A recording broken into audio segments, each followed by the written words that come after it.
Nobody wanted her. Not the big schools, not the big programs, not anyone.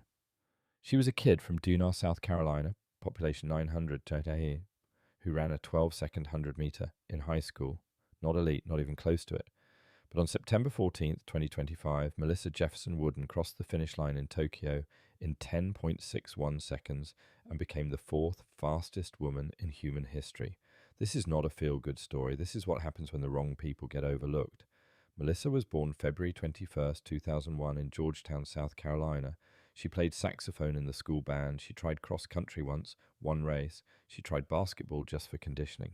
She stayed after school every single day, not because there was nowhere to go in a town of 900 people, but because she was always looking for the next challenge. When her father developed a blood disorder that could have turned into leukemia, she spent 2 days donating bone marrow stem cells to save his life. No hesitation, no conversation about it. That one moment tells you exactly who she is before we ever talk about what she runs. At Carvers Bay High School in Hemingway, South Carolina, her best time in the 100 meters was 12 flat. She won a few state titles, but was not ranked among the top athletes in the state, let alone nationally. The big programs passed on her without blinking. She chose Coastal Carolina, and that decision changed everything. Her first indoor race there, a 60-meter dash, she finished dead last. Most people quit after that. She filed it as information and kept going. Coach Carl Goodman rebuilt her from the ground up, technique, strength, mindset, slowly. So the time started dropping. By her sophomore year, she had qualified for the NCAA championships.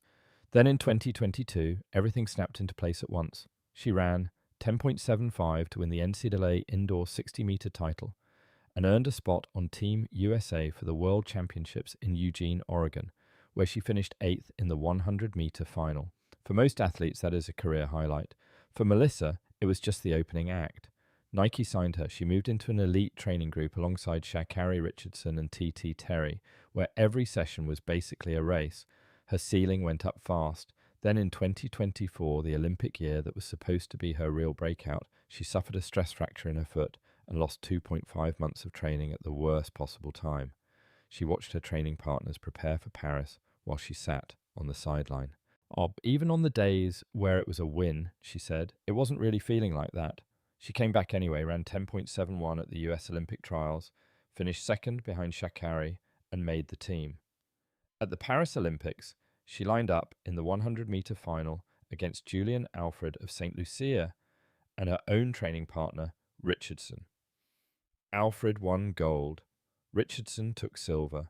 Melissa crossed in 10.87 for bronze, an Olympic medal at 23 years old after missing most of the season with a broken foot. She graded herself a B+, not because the bronze wasn't real, because she knew exactly what she was capable of and it wasn't third place. The 2025 season was a completely different animal. She went undefeated in the 100 meters the entire year. Every Diamond League, every Invitational, she showed up and she won. The times kept dropping. And by the time the World Athletics Championships arrived in Tokyo, she wasn't chasing anyone. She was what everyone else was trying to beat. In the 100-meter final, Julian Alfred had the fastest reaction time off the blocks at 0.169 seconds, but she pulled her hamstring right at the start. Melissa exploded out, hit her stride at 30 meters, and was gone. She crossed in 10.61 seconds, a championship record, and the fourth fastest time any woman has ever run on this planet. She won by 0.15 seconds, the second biggest winning margin in World Championships history. Behind her, 21-year-old Jamaican Tina Clayton grabbed silver in 10.76, the youngest woman ever to medal in the 100 meters at a World Championship. Alfred held on for bronze at 10.84 despite her injury. Sha'Carri Richardson, the defending world champion, finished fifth in 10.94. And Shelley Ann Fraser-Price, 38 years old, running the final individual 100-meter race of an 18-year career, finished sixth in 11.03. 3 generations of women sprinting in one final. Melissa was at the top of all of them. She was not done. 3 days later, she won the 200-meter final in 21.68 seconds, the first American woman to win the world 200-meter title since Allyson Felix in 2009. She won by nearly half a second. That time moved her to 8th on the all-time list, ahead of Felix herself. Then she ran the opening leg of the 4 by 100-meter relay in pouring rain and Team USA won gold in 41.75 seconds. 3 gold medals, 100 meters, 200 meters, relay.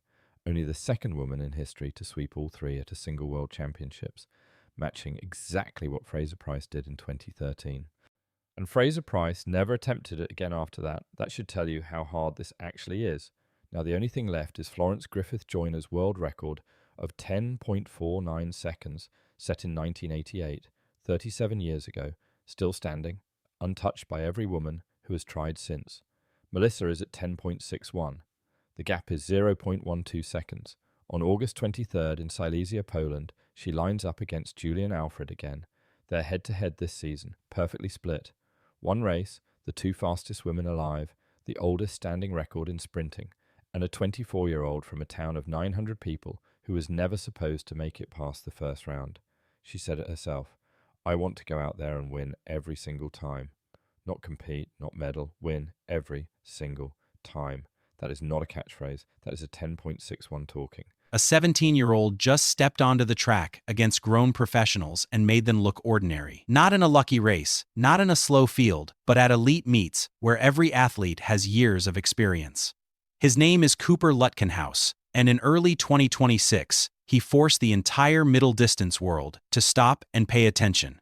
What makes this story different is not hype or projections. It is what actually happened on the clock. Within just 13 days, he delivered 2 performances that placed him among the fastest young runners ever recorded, and he did it while still a high school junior in Texas. Born on December 19, 2008, in the United States, Cooper Lutkenhouse grew up in a competitive environment where running was part of everyday life. His father had a background in track, and his older brother competed at a high level. But nothing suggested that this teenager would accelerate past normal development curves so quickly.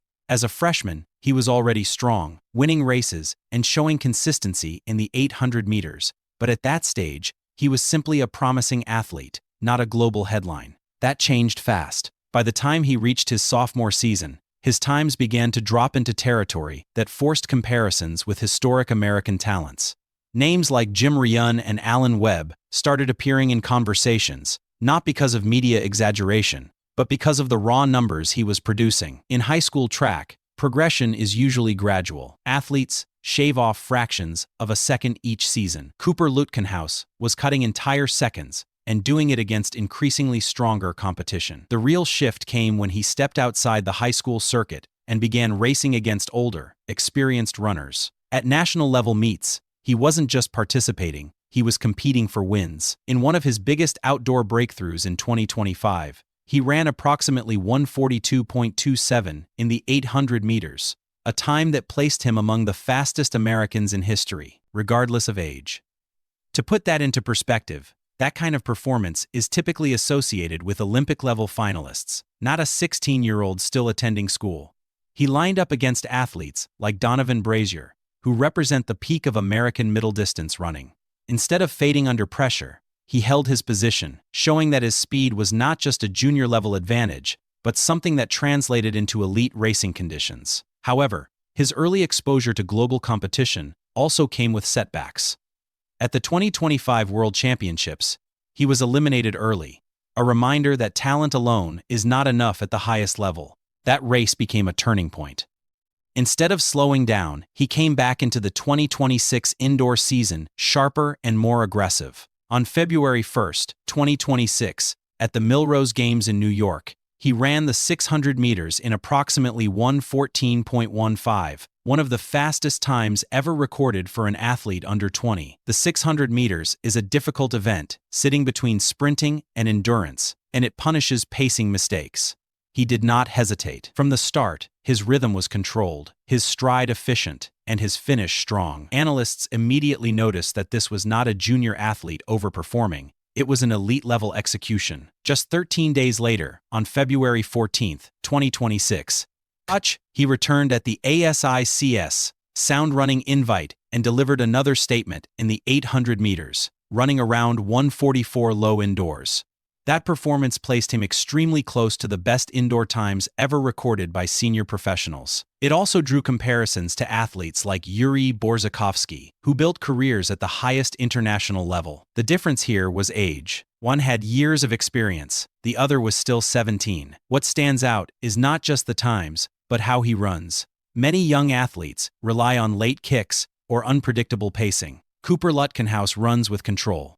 He positions himself early, avoids unnecessary movement, and maintains form even in the final 200 meters, where most races are decided. His stride remains relaxed, his cadence stable, and his acceleration deliberate rather than desperate. Coaches often describe the 800 meters as a balance between aggression and patience, and he already shows both. There is also a technical side to his success. Indoor tracks are tighter, which means runners must manage balance and efficiency through turns. Poor mechanics can cost valuable energy. His ability to maintain alignment and avoid overstriding allows him to conserve energy for the final stretch. That efficiency is one of the reasons why he can change pace late in races, something that separates contenders from champions. Comparisons to David Rudisha have started to appear, not because of achievements yet, but because of running style. Front running, controlled pacing, and the ability to sustain speed are traits associated with dominant 800-meter runners. Still, it is important to stay grounded. At this stage, Cooper Lutkenhouse is not a finished product. He is a developing athlete who has already reached a level most never achieve. Looking ahead, the focus naturally shifts to global competitions and events like the 2028 Los Angeles Olympics. If his progression continues, he will not just be participating, he could be contending. But middle-distance running is unpredictable. Careers depend on consistency, injury management, and tactical growth. Many teenage prodigies have struggled to maintain early momentum. What makes this case different is the combination of speed, composure, and rapid adaptation. He has already experienced both success and failure at high levels, and his response has been improvement rather than regression. His performances in 2026 are not isolated moments. They are part of a pattern of steady progression. Right now, the facts are simple. A 17-year-old high school student has run times in the 600 meters and 800 meters that place him near the top of global rankings. He has competed against professionals and held his ground. He has delivered elite performances within a span of just 13 days, proving consistency at a level rarely seen in athletes his age. The track world is watching closely, not because of hype, but because the numbers demand attention. Records can be broken, races can be won, but what stands out most is how early this level has been reached. If this is the starting point, the ceiling is still unknown. Jordan Anthony just ran 6.41 seconds. That makes him the fourth fastest human being in history in the 60-meter dash.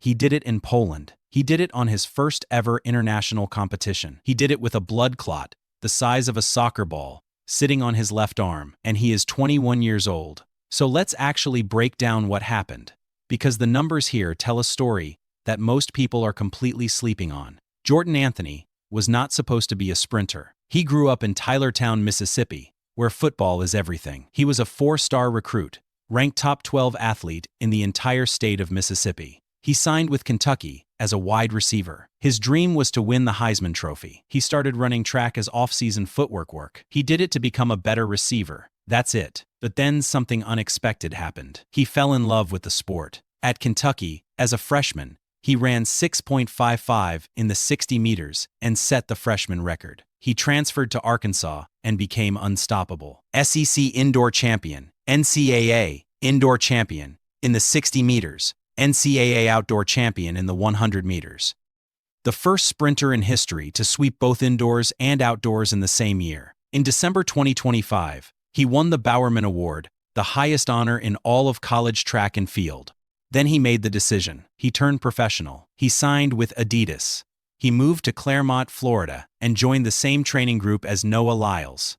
Now, here is where the 2026 indoor season gets interesting. His first race back, the New Balance Indoor Grand Prix, he ran 6.57, finished third. At the Millrose Games, he ran 6.64, finished third again. Those are not the times you expect from a guy who was about to change everything. But then on February 13th, at the Tyson Invitational in Fayetteville, Arkansas, something clicked. Anthony stepped into the blocks and ran 6.43 seconds.